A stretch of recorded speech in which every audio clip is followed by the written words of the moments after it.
मंसूर हफ़ीज़ साहब लिख रहे हैं जी, अस्सलाम वालेकुम सलाम, what about Daman city Lahore Maraka Multan road. जी, दमान सिटी लाहौर जो प्रोजेक्ट है ये एलडी से अप्रूव्ड है और ऑन ग्राउंड प्रोजेक्ट है, लेकिन ये काफ़ी ज़्यादा लॉन्ग टर्म प्रोजेक्ट है, ये शॉर्ट टर्म प्रोजेक्ट नहीं है। यहाँ पे बुकिंग्स वगैरह मल्टी टाइम आई हैं और मल्टी टाइम इनके रेट्स भी रिवाइज़ हुए हैं। इवन कि कम से कम प्राइस में भी यहाँ पे प्लॉट आपको तकरीबन समझ लें कोई 30-32 लाख रुपए की रेंज में भी स्टार्ट पे आई थिंक स्टार्ट हुआ था। जो लोगों ने बाय किया उसके बाद भी इसको रेट को रिवाइज़ किया गया।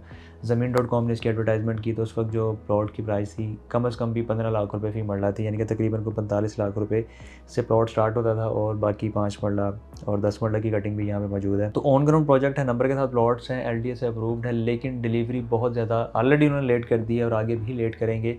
डिलीवर ज़रूर होगा लेकिन एक लॉन्ग टर्म प्लान भी होगा, या एटलीस्ट जो इसकी पेमेंट प्लान है वो कंप्लीट होने के बाद इसके डिलीवर होने के चांसेस हैं। लेकिन उससे पहले अगर कोई शॉर्ट टर्म इन्वेस्टमेंट करना चाह रहा है या किसी का अगर इस तरह का प्लान है कि वहाँ पे इन्वेस्ट करके कुछ टाइम बाद उसको पोजेसन मिल जाएगा, तो ऐसा नहीं है। एक और यहाँ पे एक बड़ी डिफरेंट चीज़ है, वो ये है कि डाउन पेमेंट में आप बुकिंग करवाते हैं तो सोसाइटी आपको कब्ज़े के नाम पे ऑफ़र तो ज़रूर करती है कि डाउन पेमेंट पे कब्ज़ा, लेकिन कब्ज़ा आपको इस सेंस में मिलता है कि आप वहाँ पे घर बना सकते हैं।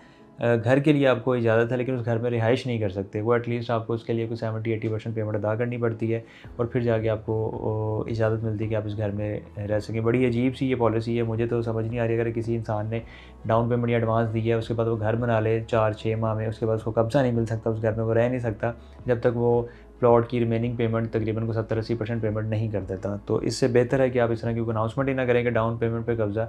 सिर्फ ये है कि डाउन पेमेंट पे आपको प्लॉट का कब्ज़ा इतना सा मिलेगा कि आप वहाँ पे सोसाइटी की इजाज़त से अपना घर तामीर कर सकते हैं। तो ऐसी पॉलिसी का फ़ायदा नहीं। खैर, एक लॉन्ग टर्म प्रोजेक्ट है और एक लॉन्ग टर्म इन्वेस्टमेंट है, एंड यूज़र के लिए बेहतर साबित हो सकता है, लेकिन आने वाले कोई 2 ढाई साल बाद अभी नहीं।